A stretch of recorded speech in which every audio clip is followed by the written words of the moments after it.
봉사하는 분들이 워낙 많아서 이분이 누군지는 모르겠네요. 그런데 옆에 있는 이 남자애는 내가 아주 잘 알죠. 그 순간 드디어 복수 앞에 한 발짝 다가섰음을 느꼈습니다. 누군가요? 누구긴요. 여기서 자란 아이죠. 지금은 아가씨보다 나이가 조금 더 들었을 겁니다. 이 친구는 아직도 여기 자주 찾아옵니다. 그런데 아가씨 어머니랑 찬호가 특별한 사이인가요? 그제야 저는 엄마 아들의 이름을 알게 되었습니다. 아, 네, 맞아요. 엄마가 보고 싶다고 하셔서 저더러 찾아달라고 하셨거든요. 제 자연스러운 거짓말에 원장님은 찬호라는 남자의 명함을 저에게 건네주었습니다. 여기 찬호 전화번호랑 사무실 줄 수 있으니까 찾아가 보세요. 고맙습니다, 원장님. 명함을 들고 나온 저는 곧장 그곳으로 향했습니다. 거긴 저희 집과 멀지 않은 곳이었어요. 명함에 적힌 건물에 들어가 엘리베이터를 타고 8층까지 올라가자 그의 이름이 보였어요. 이찬호 변호사 사무실이라고 말이죠. 이윽고 유리문을 열고 들어가자 직원으로 보이는 여자가 말을 걸었습니다. 예약하셨나요? 네. 아니요, 저는 이찬호 씨를 찾으러 왔습니다. 저희 엄마가 그분을 애타게 찾고 계시거든요. 안에 들어가 봐도 될까요? 그러자 여직원은 전화기를 들어 이찬호 변호사에게 손님이 왔다고 알렸고 여직원은 저에게 들어가도 좋다고 말했습니다. 그렇게 엄마의 숨겨진 아들과 마주하는 순간이 다가왔어요. 저는 그를 보자 느낄 수 있었어요. 돌아가신 엄마와 많이 닮았다는 걸 말이죠. 누가 봐도 엄마의 아들이 분명해 보였습니다. 저를 찾으시는 분이 있다고요? 일단 앉으시죠. 의자에 앉은 저는 그를 뚫어지게 쳐다봤습니다. 그리고 말문을 열었죠.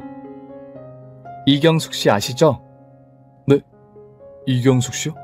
설마 아가씨가 이경숙 씨 딸이세요? 그럼 저를 찾고 있다는 게 그분이세요? 그는 흥분하고 들뜬 목소리로 말했고 이내 기쁜 표정을 지었습니다. 네, 제가 그분 딸입니다. 그리고 엄마를 만나게 해드리기 전에 확인하고 싶은 게 있어요. 그럼요, 뭐든지 물어보세요. 빨리 어머니를 만나 뵙고 싶네요. 연락 끊긴 지가 15년 정도 된 것 같습니다. 그가 어머니라고 뻔뻔스럽게 말하자 화가 올라왔어요. 어머니요? 그럼 정말 당신이 내 엄마의 아들이었단 거예요? 제 물음에 그는 알 수 없는 미소를 지었습니다. 아, 그게... 정녕 당신이 엄마가 숨겨둔 자식이란 말이냐고요? 저는 흥분해서 자리에서 일어났고 엄마의 아들은 다급하게 손을 내저으며 아니라고 대답했습니다. 아니. 그게 아니고요. 제 말 좀 들어보세요. 그러니까... 그가 운을 떼었고 저는 들을 준비를 했습니다. 그리고 그의 입에서 나오는 말은 충격적이었습니다.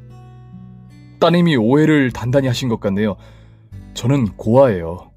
부모 얼굴도 모르고 보육원으로 보내졌답니다. 그 이경숙 씨, 그러니까 제가 어머니라고 부른 그분은 제가 5살 때 처음 만난 봉사 지원자셨어요. 저는 그분의 아들이 되고 싶어 매일 엄마 하며 쫓아다녔죠. 저에게 그렇게 따뜻하게 대해준 사람이 어머니밖에 없었으니까요. 하지만 어머니는 저를 아들로 입양해 주시지 않았고 저는 한 살 나이를 먹어도 끝까지 어머니의 아들이 되려고 무던히 애를 썼습니다. 제발 나를 키워달라고, 착하게 지내고 밥도 적게 먹겠다며 울고 불고 빌었던 날도 참 많았죠. 나중에 제가 중학교에 올라가자 어머니가 그러셨어요. 당신은 저를 입양해서 키울 형편이 되지 않는다고 말이죠.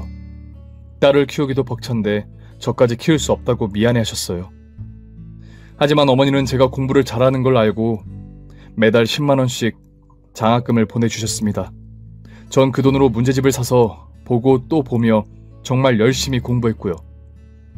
감사한 마음에 나중에 어른이 되어 성공하면 어머니를 진짜 내 어머니를 모셔야겠다는 결심까지 했죠. 그런데 제가 중학교 2학년에 올라가자 어찌된 영문인지 어머니는 보육원의 발길을 끊으셨어요. 그때 얼마나 어머니를 애타게 기다렸는지 모릅니다. 그런데 15년의 세월이 흘러 어머니의 따님을 이렇게 뵙게 되니 무척이나 기쁘네요. 지금 어머니는 어디 계신가요? 이제 어머니를 다시 만나뵐 수 있는 건가요? 남자의 말을 듣고 저는 얼굴이 새빨개지고 말았어요. 오해를 하다 못해 말도 안 되는 상상으로 엄마를 의심한 사실을 알게 되자 쥐구멍에 숨고 싶어졌습니다. 그럼 그렇지, 우리 엄마가 그럴 리가 없는데 왜 그렇게 생각했는지 잠시나마 뭔가에 쓰인 것 같았습니다. 마음속으로 엄마한테 용서를 빌었답니다. 그랬군요. 좋아요. 엄마 만나게 해드릴게요. 언제가 좋으시겠어요? 정말이세요? 감사합니다. 지금 당장 가시죠. 이윽고 저는 찬호 씨의 차를 타고 엄마가 계신 곳으로 향했습니다. 목적지는 알려주지 않고 제가 가라고 하는 대로 찬호 씨가 운전했어요. 1시간을 달리자 엄마가 계신 납골당이 보였고 그제야 저는 찬호 씨에게 차를 세우라고 했습니다. 설마 어머니가 돌아가셨나요? 네. 찬호 씨에게 발길을 끊었을 때쯤 돌아가셨어요. 위암으로 투병하시다 떠나셨어요. 그러자 찬호 씨는 차 안에서 폭풍 같은 눈물을 흘리기 시작했어요. 어머니, 어머니라고 외치며 눈물과 콧물을 폭포수처럼 쏟아내며 목 놓아 울었어요. 찬호 씨가 진정되기까지 1시간의 시간이 흘렀답니다. 그는 퉁퉁 부은 눈으로 납골당 안에 있는 엄마에게 인사했고 그리워하는 눈빛으로 사랑한다고 몇 번이나 말했어요. 그리고 밖으로 나온 저는 찬호 씨와 헤어지려고 했어요. 괜히 같이 차를 타면 슬퍼질까봐 홀로 버스를 타는 게 낫겠다 싶었죠. 그런데 찬호 씨는 저와 생각이 달랐습니다. 유선 씨, 괜찮으시다면 오늘 아버님을 만나 뵙고 싶습니다. 제가 어머님께 장학금을 받아왔으니 감사 인사를 전하고 싶어요. 그러지 않으셔도 돼요. 엄마가 좋아서 하신 일인데 아무것도 몰랐던 저희에게 감사를 표할 필요는 없어요. 하지만 찬호 씨는 꼭 저와 아빠를 함께 보고 감사 인사와 지난 이야기를 하고 싶다고 고집을 부렸고 저는 뿌리치지 못하고 그러자고 대답했습니다. 저희는 다시 찬호 씨 차에 올랐고 집을 향해 달렸어요. 이윽고 집에 도착한 저는 아빠께 찬호 씨를 소개했어요. 아빠, 손님 모시고 왔어요. 누구? 설마 남자친구니? 저는 호탕하게 웃으며 아빠도 참, 이 와중에 내가 연애를 하겠어? 엄마 손님이에요. 라고 말했답니다. 곧이어 찬호 씨는 저희 아빠께 인사를 하고 그와 엄마의 인연을 차근차근히 이야기하기 시작했습니다. 그러자 아빠는 눈시울을 붉히며 그럴 사람이지. 내 아내만큼 사랑 많고 착한 사람이 없었지. 그런데 이제 세상에 없는 사람이라 어쩌나. 자네가 오늘 상심이 컸겠군. 하고 찬호 씨에게 위로의 말을 전했어요. 그렇게 저희 세 사람은 엄마에 대한 이야기를 끝없이 하며 밤을 지새웠습니다. 그렇게 한참을 떠든 뒤 찬호 씨가 집안에 쌓여있는 짐을 보더니 묻더라고요. 그런데 이사를 가시려나 봐요. 어디 좋은 데로 가세요? 아빠가 말문을 열지 못하자 제가 대신 대답했습니다. 아니요, 그 반대예요. 저희가 빚이 좀 있는데 그걸 해결하려다 보니 집을 팔아버리는 지경까지 왔네요. 아이고, 어쩌다가 큰 빚을 지셨어요. 유선씨, 제가 변호사란 건 아시죠? 제가 도움이 되드릴 테니 자세히 좀 이야기해보세요. 그래서 저는 재수 아저씨에 대해 하나도 빠짐없이 찬호 씨에게 고자질하듯 일러 바쳤습니다. 그 아저씨를 생각하면 피가 거꾸로 솟기도 해서 목소리가 저도 모르게 크게 울렸네요. 한편 찬호 씨는 수첩에 제 이야기를 일일이 다 기록했습니다. 그리고 말하더군요. 제가 이 오재수 씨를 조사해 볼게요. 그리고 두 분은 언제까지 집을 비워야 하죠? 저희는 이번 주까지 이사를 해야 해요. 그냥 저렴한 원룸을 구하려고요. 제 말이 끝나자 찬호 씨는 주머니에서 열쇠 하나를 꺼냈습니다. 그러지 마시고 제가 소유한 집에 가서 지내세요.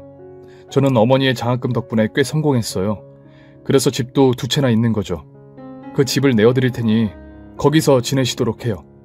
아주 좋은 집은 아니지만 원룸보다는 나을 겁니다. 이에 아빠는 두 손을 저으며 괜찮다고 거절하셨어요. 저 또한 그건 아닌 것 같으니 도로 열쇠를 넣으라고 말했죠. 그런데 찬호 씨가 제 어머니께 드리는 선물입니다. 두 분이 편안하셔야 하늘에서 어머니가 마음이 놓이시지 않겠어요? 그러니 얼른 받으세요. 저는 돌아가서 오재수 씨에 대해 조사를 해보도록 할게요. 하고 자리에서 일어나 떠났습니다.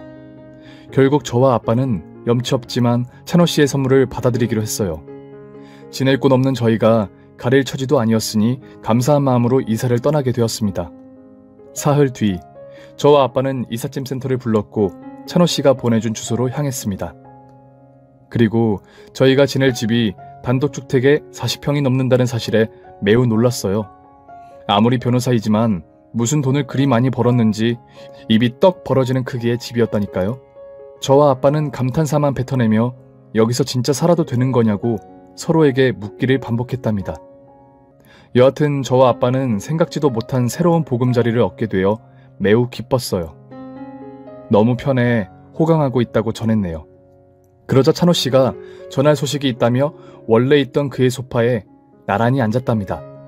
찬호 씨의 소식은 충격 그 자체였어요. 오재수 씨를 조사한다고 말씀드렸죠. 지금 오재수 씨는 법정 구속된 상태입니다. 사기 횡령으로 미결수로 들어가게 되었죠.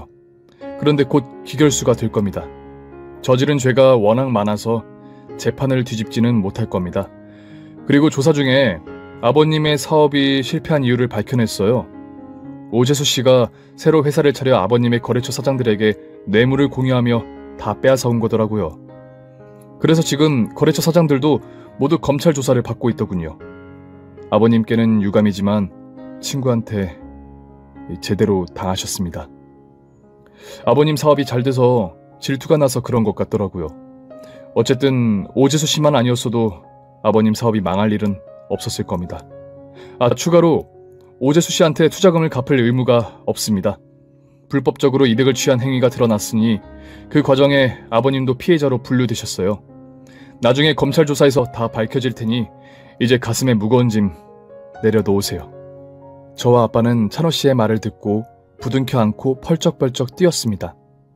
찬호 씨 아니었으면 저희는 그 큰 돈을 평생 갚으며 살았을 거예요. 저희에겐 찬호 씨가 생명의 은인과 같았죠. 찬호 씨는 하늘에 있는 엄마가 보내준 사람이라는 걸 절실하게 깨달았답니다. 모든 게 정리되고 마음의 안정을 찾은 저희 부녀는 정말 오랜만에 일상다운 일상을 되찾았어요. 아빠와 둘이 마주하고 웃는 날의 연속이었죠. 그리고 얼마 뒤 아빠가 찬호 씨를 초대해 직접 요리해서 식사를 대접하겠다고 해서 세 사람이 다시 모였습니다. 찬호 씨는 양손에 선물을 바리바리 사들고 들어왔네요. 잠시 후 아빠가 요리한 오리고기가 식탁에 올려졌고 저희 세 사람은 맛있게 식사를 했답니다. 그리고 식사가 끝나자 찬호 씨가 할 말이 또 있다고 하더군요. 저와 아빠는 이번엔 무슨 소식인지 귀를 기울였답니다. 아버님, 저 사실 유선 씨를 좋아합니다. 처음 봤을 때는 몰랐는데 어머니를 닮은 구석이 참 많은 분이시더라고요. 그리고 우리가 이렇게 만나게 된 게 다 하늘에 계신 어머니 덕분이 아닐까 하는 생각이 들었습니다. 유선 씨, 앞으로 제가 유선 씨를 좋아해도 될까요? 정말 갑작스러운 고백이라 저는 당황해서 얼굴만 빨개진 채 아무 말도 하지 못했습니다. 그런데 아빠는 뭐가 그리 좋으신지 허허 하시며 웃음이 끊이질 않았어요. 저는 모르겠다고 얼버무리고 제 방으로 들어가 버렸습니다. 그리고 너무 떨려서 물을 연거푸 마시고 진정하느라 혼났어요. 찬호 씨는 집을 나서는지 제 방문 앞에서 유선 씨, 저는 진심입니다. 그러니 천천히 생각해 보세요. 라는 말을 남기고 떠났답니다. 그리고 저는 며칠 동안 찬호 씨를 생각하며 고민을 거듭했어요. 저에겐 너무 과분한 사람이라 제가 만날 자격이 있는지 걱정이 앞서더라고요. 아빠는 당연히 좋은 사람이고 엄마가 이어준 인연이니 사위로 삼고 싶다 하셨습니다. 며칠 뒤 저는 마음의 결정을 하고 찬호 씨를 만나게 되었어요. 그리고 제 솔직한 마음을 전했답니다. 찬호 씨 같은 분을 마다할 여자가 세상에 어디 있겠어요. 그런데 저는 찬호 씨가 너무 부담스러워요. 찬호 씨가 뭐가 아쉬워서 저 같은 여자를 만나요. 그러니 좋은 사람 만나시길 바래요. 라고 말하려고 했는데 사실은 저도 찬호 씨가 좋아요. 우리 사이는 엄마가 이어준 인연이라고 했죠? 우리 엄마를 생각해서 오늘부터 만나볼래요? 찬호 씨는 저의 반전 있는 고백에 시무룩했다가 기쁜 표정으로 바뀌었습니다. 그렇게 저와 찬호 씨는 연인이 되었고 이듬해 결혼까지 약속하게 되었답니다. 그리고 찬호 씨는 결혼하면 아빠까지 모시고 살자고 제안했습니다. 엄마를 잃었으니 아버지라는 존재가 곁에 있으면 좋겠다면서 말이죠. 이에 아빠는 당연히 좋다고 말씀하셨고 저희는 지금 사는 집이 아닌 찬호 씨의 집으로 들어가게 되었어요. 그런데 그 집은 지금 아빠와 지내는 곳보다 훨씬 좋았어요. 대문이 제 키에 2배나 될 만큼 컸고 담벼락은 어떤 도둑이 와도 넘어가지 못할 정도로 높았답니다.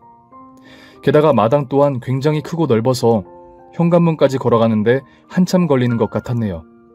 그리고 대망의 신혼집 안으로 들어서자 저희 부녀는 눈이 휘둥그레졌어요. 호텔을 방불케 하는 인테리어와 미술관에 걸려있을 만한 그림들이 벽에 여러 점 걸려 있었답니다. 또 2층 집이라 어찌나 넓던지 축구를 해도 될 것 같았다니까요. 그렇게 저희 집 세 사람은 가족이 되어 함께 살게 되었고 지금까지도 행복하게 잘 지내고 있답니다. 바닥까지 내려갔던 제 인생이 하늘에 있는 엄마의 손길로 이렇게 정상으로 올라왔나 봅니다. 너무 행복해서 감사할 뿐이네요. 아직 남편과 저는 신혼이라 아이는 없어요. 물론 열심히 노력 중이니 금방 아이가 생기지 않을까 싶습니다. 제 이야기를 들어주셔서 고맙습니다. 힘들고 지친 분들께 위로가 되셨기를 간절히 소망합니다. 오늘도 사연 잘 들으셨죠?